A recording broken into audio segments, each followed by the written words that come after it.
এগিলাছ পানীৰ উপকাৰিতাৰ বিষয়ে গম পালে আপোনালোক সকলোৱে নিশ্চয় খাবলৈ মন কৰিব। আৰু কিহৰ পানী এগিলাছ কোনোবাই বাৰু ধৰিব পাৰিছেনে? মই জানো বৰ্তমানলৈকে কোনেও ধৰিব পৰা নাই। সেইবাবে ভিডিঅ'টো শেষলৈকে চাই যাওক, তেতিয়া নিশ্চয় গম পাব। আৰু যিসকল ব্যক্তিৰ ডায়েবেটিছ বেমাৰ আছে তেওঁলোকৰ বাবে কিন্তু বহুত উপযোগী। নমস্কাৰ, মোৰ নতুন এটা ভিডিঅ'লৈ আপোনালোকক পুনৰবাৰ স্বাগতম জনাইছোঁ। আজি আপোনালোকৰ মাজলৈ এটা খুবেই লাগতিয়াল ভিডিঅ' লৈ আহিছোঁ। সেইবাবে ভিডিঅ'টো শেষলৈকে নিশ্চয় চাব। আমি যেতিয়া আমটো খাওঁ, আমৰ গুটিটো দলিয়াই দিওঁ, নাইবা কিছুমানে হয়তো ৰোপণ কৰি থ'ব পাৰে নতুন এজোপা গছৰ বাবে। আৰু আমাৰ মায়ে এনেদৰে আমৰ গুটিটোৰ মাজৰ পৰা এনেদৰে বীজটো উলিয়াই লৈ কাটি ৰ'দত বহুদিন ধৰি শুকুৱাই থৈ দিয়ে।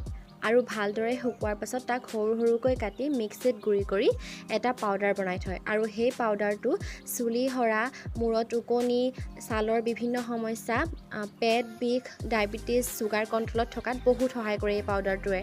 মোৰ মানুহজনেৰে যিহেতু ডায়েবেটিছ বেমাৰ আছে, তেওঁৰ বাবে মায়ে এয়া ঘৰতে প্ৰস্তুত কৰি থৈছে। আৰু তেওঁ পুৱা উঠি খালী পেটত এগিলাচ কুহুমীয়া পানীৰ সৈতে এচামুচ মিহলাই নিতৌ পুৱা খায়। আৰু যিসকল ব্যক্তিৰ ডায়েবেটিছ বেমাৰ আছে তেওঁলোকৰ চুগাৰ লেভেল সদায় কণ্ট্ৰলত থাকিব। এইটো মই কোৱা কথা নহয়, বহুত ডক্টৰে ৰিচাৰ্চ কৰি পাইছে। আপোনালোকে দৰকাৰ হ'লে ইউটিউবতো চাই ল'ব পাৰে। আৰু মোৰ ভিডিঅ'টো ভাল পালে শ্বেয়াৰ এটা নিশ্চয় কৰিব দেই। আৰু পেজটো প্লিজ ফ'ল' কৰি দিব।